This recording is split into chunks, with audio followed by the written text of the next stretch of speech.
Mist with lion.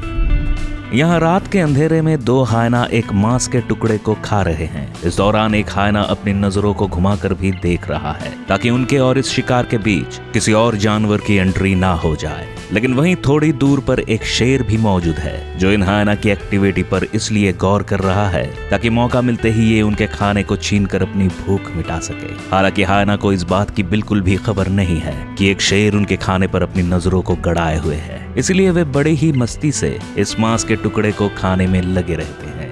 लेकिन तभी अचानक वो शेर उनके झुंड पर हमला कर देता है। उसका हमला इतना खतरनाक है कि हायना की टीम को तुरंत ही यहाँ से भागकर अपनी जान बचाना पड़ती है, जिसके बाद इस मांस पर शेर का कब्जा हो जाता है। हालांकि इस बार तो शेर ने हायना के सिर्फ खाने पर ही हमला बोला था, लेकिन अगली क्लिप आपको चौंका सकती है क्योंकि यहाँ शेर एक हायना पर ही हमला कर देता है। इसके बाद उस हायना का क्या होता है, चलिए देखते हैं।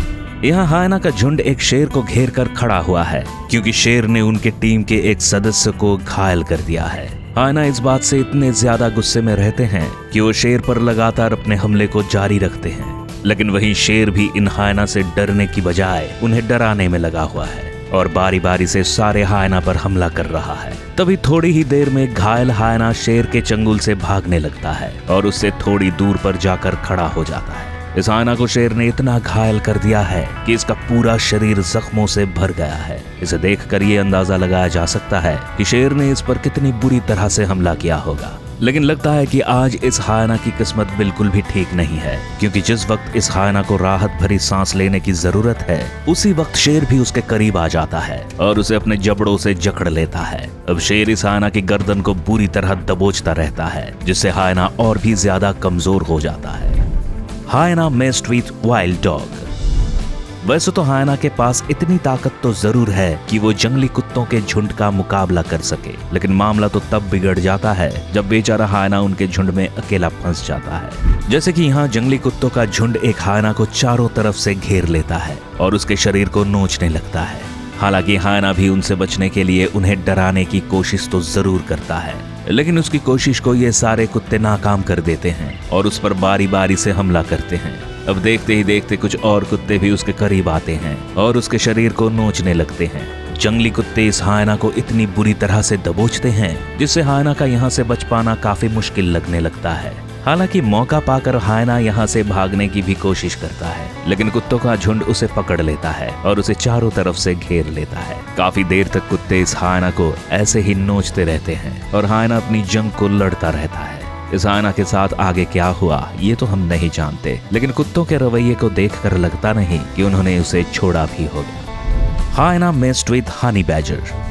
हायना का मुकाबला अब एक ऐसे जानवर से होने वाला है जिसे इस दुनिया के मोस्ट फियरलेस एनिमल के रूप में भी जाना जाता है। अब देखना ये होगा कि क्या हायना इस जंग को जीत पाता है या फिर यहाँ भी उसकी धुलाई होती है। यहाँ दो हनी बैजर एक हायना को डराने की कोशिश कर रहे हैं, जिसके बाद हायना भी अपने कदमों को आगे और पीछे करने लगता है ताकि हनी बैजर के हमले से वो खुद को संभाल सके। जबकि इसी दौरान पास में मौजूद एक दूसरा हायना जैसे ही अपने दोस्त को मुसीबत में देखता है तो वो भी यहाँ पर पहुंच जाता है। लेकिन जिस तरह हनी बैजर उसे डराते हैं, उसके बाद वो भी अपने कदमों को पीछे खींच लेता है और थोड़ी दूर जाकर खड़ा हो जाता है। अब बारी बारी से दोनों हनी बैजर इन हायना पर हमला करने में लगे रहते हैं, जिसके बाद बेचारे हायना को भी मजबूरन यहाँ से भागना ही पड़ता है।